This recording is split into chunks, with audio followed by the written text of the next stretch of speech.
Sən də darıxırsan atamız üçün. Kaş atam indi yanımda olardı. Mənlə yenə də futbol oynayardı. Mən gedirəm. Ana sənə əmanətdir. Hara gedirsən? Vətənimizi qorumağa gedirəm, oğlum. Ata, mən də səninlə gedə bilərəm.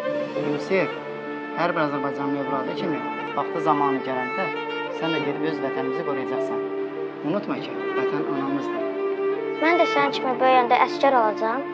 Əlbəttə, oğlum.